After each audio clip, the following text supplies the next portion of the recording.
Hello and welcome back to the channel. I'm Phil Hinton, and in this video we're looking at the LG 32U990A UltraFine Evo monitor.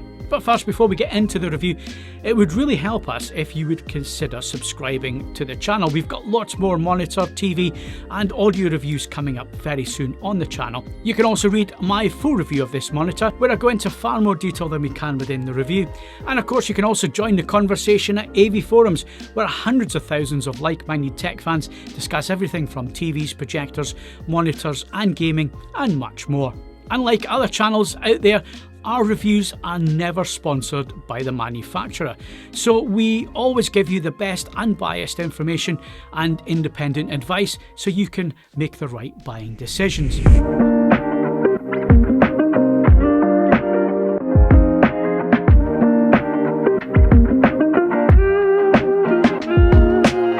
For 2 solid months now, this 31.5-inch 6K monitor has been my daily driver, averaging about 14 hours a day, 7 days a week. It's built for professionals, content creators and of course designers.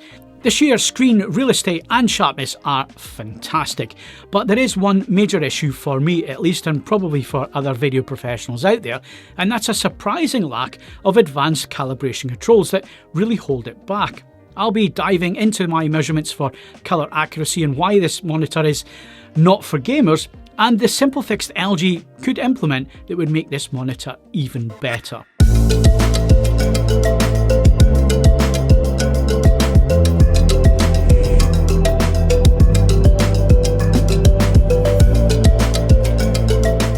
Diving into the design, and to be honest, LG took some heavy inspiration from the Apple Pro Display on this one.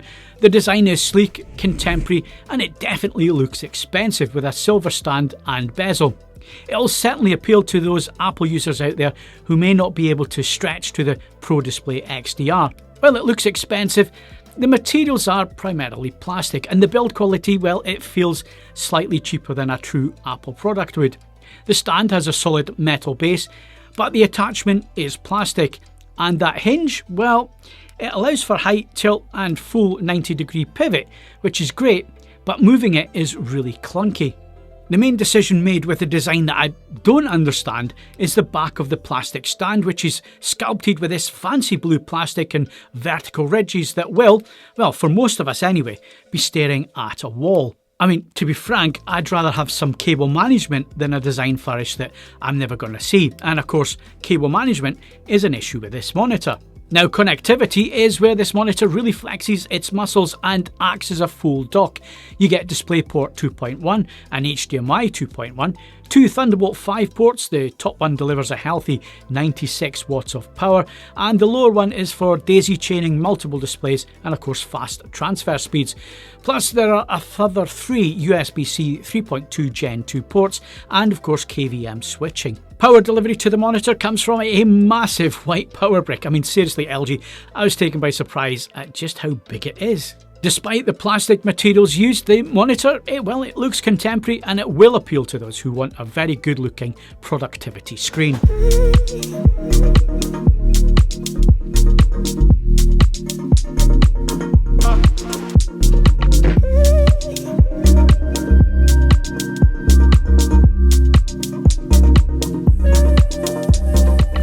The core purpose of the 32U990A is productivity, and this is where it really shines. The 32.5-inch screen combined with 6K resolution, so that's 6144 by 3456, gives you absolutely fantastic screen real estate. For video editors, the screen is up to the task. I found my workflow greatly improved in Final Cut Pro, as you can have the entire editing project timeline open, along with several control panels and of course a full 4K resolution viewer, all simultaneously. That ability to keep everything on screen, well, it sped up my edits much faster than I thought was possible. And for writers or designers, the text clarity is also excellent thanks to that 224 ppi density, and that pixel density is actually higher than Apple requires for a Retina display, which makes writing and reading comfortable for hours on end. And I actually know, because I've written on this for hours on end. Even with white screens and black text, it is relaxing to look at for long periods. As a MacBook Pro user, the Apple scaling was also spot on, and Windows users, well, you should have no issues getting the best resolution from this monitor. Now for one small caveat, and that is that the screen has a matte anti-reflective coating that combats glare. Now, it does work well in ambient office lighting, but some users have reported that it makes text look slightly hazy or soft. Now, personally, I used this for 2 months. I did a lot of writing of reviews and other admin work, and I personally didn't notice it at all during my time with this monitor, but it is something to be aware of, and if matte screens are something you don't like, then you maybe need to look elsewhere.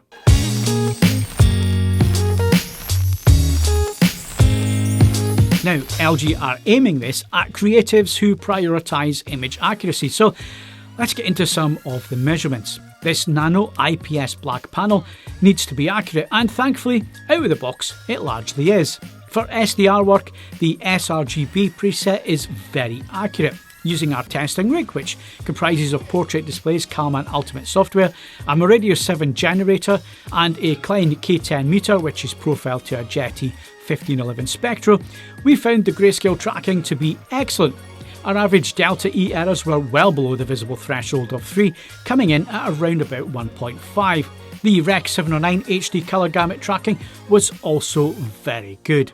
So if you're a YouTube creator or a photo editor and you work in the sRGB Rec 709 colour space, you're getting a very accurate canvas straight out of the box. The monitor is also Visa Display HDR 600 certified, and in my testing the HDR peak brightness measured in at 704 nits at 100% brightness, with overall peak values ranging from about 500 to 700 nits.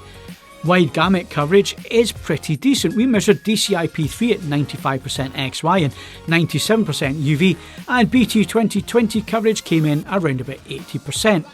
Now, this is in the hue and saturation and obviously doesn't cover luminance brightness. While HDR playback was reasonable, this is probably not a monitor for mastering work in HDR, as it is limited, and of course it's only got 16 zones of edge lighting as well, which can show up some issues. Now, for my big frustration with this, given it's a professional monitor, there is a lack of full calibration controls, which is annoying, and it could easily be fixed. Unlike LG's TV sets, you can't access the full manual settings for white balance gamma or the colour management system CMS in all of the picture modes. There is a downloadable calibration app, but I just find that really restrictive. My biggest piece of advice and feedback to LG is simple: just update the menu system. If you allow us to have full calibration settings that are accessible in all of the picture modes, like you do on your TV sets, well, that would just make this monitor a lot more useful. And moving to gaming, the 32U990A is explicitly a productivity-only panel. I mean, the refresh rate is 60Hz, and if you're a serious gamer, you need to look elsewhere. I did run a few laps of Forza and played a couple other games in the time that I had this monitor, and the experience, well, it was fine at 60Hz, and there is a low input lag measurement of about 8.6 milliseconds. But I would say that this is not a hybrid monitor, it really is a pure workhorse for video and photo editing.